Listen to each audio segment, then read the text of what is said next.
Peace Fair. And it was wonderful because putting together the Peace Fair allowed us to invite people from other parts of the community come and join us. And we welcomed everybody. We had health people in the healing arts. We had artists. We had various groups. In fact, that's how I met my beloved friend Sandy Hart, who is the founder of SARA. Some of you may have heard about that. Another wonderful friend, a Sikh friend of mine, Suk Chug, started an organization back then called Be the Cause. And so we created a lot of synergy together.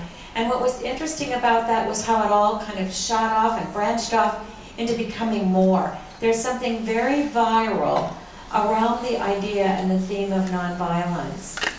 As we proceeded in the years to come, we always planned whatever we were going to do during Season for Nonviolence, first by going to visioning. And visioning is a spiritual practice really started by Reverend Dr. Michael Beckwith, who was here earlier in the week. It's a process of going deep into the stillness and really moving away from the sense of ego or agenda and going to that space of deep listening to spirit and to what spirit guides us to do.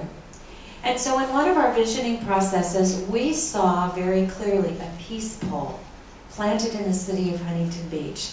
Now, if you were there last night, as I was, to watch the wonderful dedication of the peace pole that's been given to the city of Melbourne, you know how deeply touching it can be to present this wonderful article of symbol of peace to a community. And so we decided to raise the funds to purchase a peace pole, and which we did. And we went to the city to let them know that we wanted to present this to them. Now, I might remind you, I live in the county of Orange in a very conservative place. We thought that the peace pole would be lovely in front of our public library, which is in the middle of a park, and there's lots of art around, and everyone would walk past it on the way in and out of the library. We thought, perfect place. So the library board was our next step. And we went to the library board and we presented the idea of the peace pole. And we told them about the peace poles that are all over the world and what they stand for. And the library board, because we were a New Thought church and considered fringy. Anybody else ever felt like you've been considered fringy? The library board's official statement to us was, we know you have an agenda. So we say no to a peace pole. Oh, okay. So we had to regroup and we had to rethink and we had to look at how in the world could we present this to this city, because we really wanted it to be for the community and not just for us.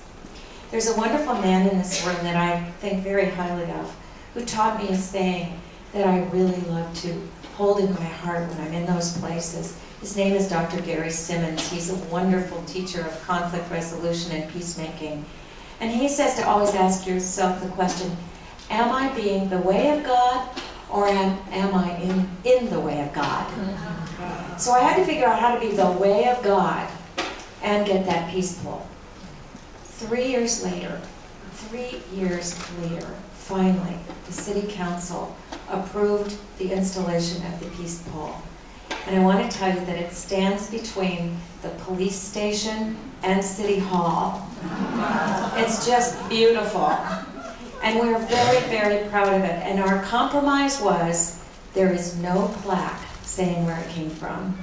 We were fine with that. We have a peace pole in Huntington Beach. So that's my story.